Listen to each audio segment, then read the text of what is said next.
Hello दोस्तों, क्या आप जानते हैं कि दुनिया का सबसे खौफनाक और रहस्यमय हत्यारा कौन था, जिसे आधा दानव और आधा इंसान कहा जाता था।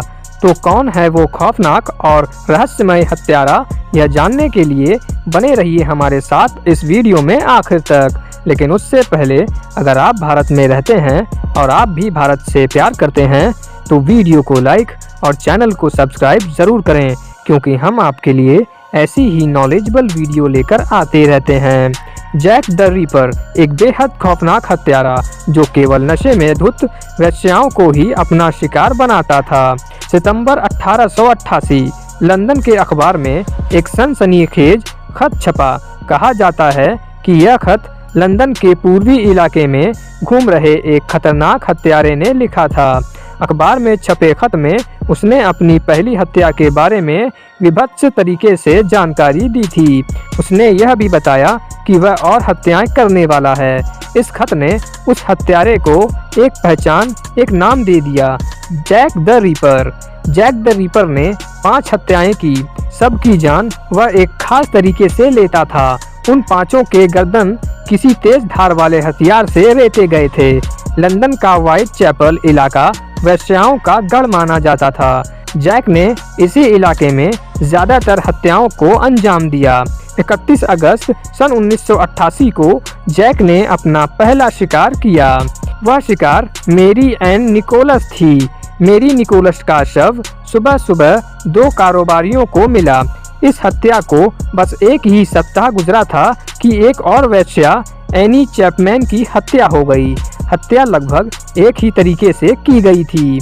द स्टार 8 सितंबर 1888 अखबार में खबर आई कि लंदन खूनी साये के गिरफ्त में है। वह अनाम वहशी, आधा दानव और आधा इंसान अभी तक फरार है। रोज सड़कों पर खतरनाक इरादों के साथ निकलता है।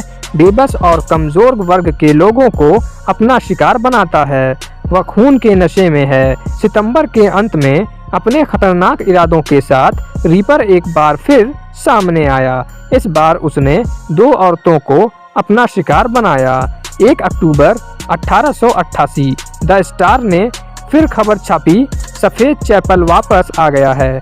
इस बार उसने 2 शिकार किए। दोहरे हत्या की इस वारदात में लंदन ही नहीं, दुनिया भर में सनसनी फैला दी। लंदन के पूर्वी इलाके के व्हाइट चैपल में घटना स्थल को देश भर से हजारों लोग वहां आए। यहां तक कि रानी विक्टोरिया भी यहां आने से खुद को न रोक सकीं। रानी विक्टोरिया चाहती थी कि यहां बड़ी संख्या में जासूसों को लगाया जाए, मगर एक ही महीने बाद उसे अंदाजा हो गया कि अब शिकार पर निकलने में कोई खतरा नहीं है। मेरी केली रीपर की सबसे कम उम्र की शिकार साबित हुई। 25 साल उम्र थी उसकी। वह अकेली शिकार थी जिसे घर के भीतर मारा गया। उसकी मकान मालकिन ने बताया कि उसकी हालत देखकर लगता था कि यह काम किसी इंसान का नहीं बल्कि किसी हैवान का है। भले ही बाद में जैक द रीपर ने हत्याएं करनी बंद कर दी, मगर वह विक्टोरिया युग के इंग्लैंड को याद दिलाता रहता है। रीपर की कहानी इसलिए भी लोगों को रोमांचित करती हैं कि उसके बारे में अभी भी रहस्य बना हुआ है। जितने भी महत्वपूर्ण सबूत थे उन्हें नष्ट कर दिया गया, लेकिन सवाल अब भी जिंदा है कि कौन था वो हत्यारा।